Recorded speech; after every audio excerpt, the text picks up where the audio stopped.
Good morning students. आज आपण बघणार आहोत वजाबाकी. तर वजाबाकी कशा पद्धतीने करायचे ते आपण आज शिकणार आहोत. तर विद्यार्थी मित्रांनो, वजाबाकी करत असताना काही नियम लक्षात ठेवणं गरजेचं आहे. तर हे वजाबाकीचं चिन्ह आहे. आलं का बाळांनो? हे वजाबाकीचं चिन्ह आहे, हे तुम्हाला लक्षात ठेवणं गरजेचं आहे. तर आपण याच्यावर काही एक्झाम्पल बघणार आहोत. 4222 मायनस 2222.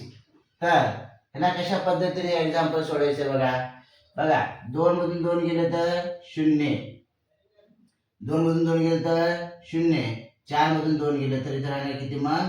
म्हणजे उत्तर आलेलं आहे तर 200 उत्तर आलेलं आहे. तर विद्यार्थी मित्रांनो, अशा पद्धतीने गणित आपल्याला सोडायचं आहे. तर दुसरा एक्झाम्पल आपण इथं बघणार आहोत.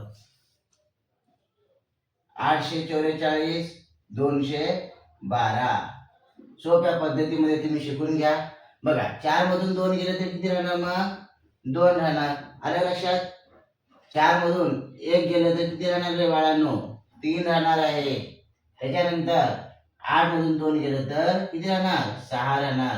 तर अशा पद्धतीने आपल्याला गणित करायचं आहे. आलं का तुमच्या लक्षात? तर तिसरा गणित बघा आता. 984 221. तर बघा, 4 गोळ्या आहेत. 4 गोळ्यामधून 1 गोळी खाल्लं तर किती राहणार आपल्याकडे? 3. 8 गोळ्या आहेत. 8 गोळ्यामधून 2 गोळ्या खाल्ल्या आपण तरी राहणार किती? 6. 9 गोळ्या आहेत. 9 गोळ्यामधून आपण 2 गोळ्या खाल्ले तर राहणार किती मग? 7. म्हणजे उत्तर किती आलेलं आहे? 763. त्यानंतर आपण चौथा गणित बघणार आहोत. विद्यार्थी मित्रांनो, जर तुम्हाला व्हिडिओ नक्की आवडला असेल तर लाईक करा आणि शेअर करा आणि सबस्क्राईब करा.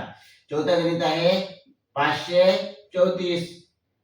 त्याच्यानंतर मायनस 222. तर बघा, 4 मधून 2 गेलं तर किती राहणार आहे बाळांनो? 2 राहणार. आलं लक्षात?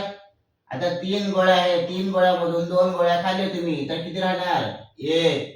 आता 5 चॉकलेट आहेत. 5 चॉकलेट मधून 2 चॉकलेट तुम्ही खाल्लात तर किती राहणार? 3. मग उत्तर किती आलेलं आहे? 312.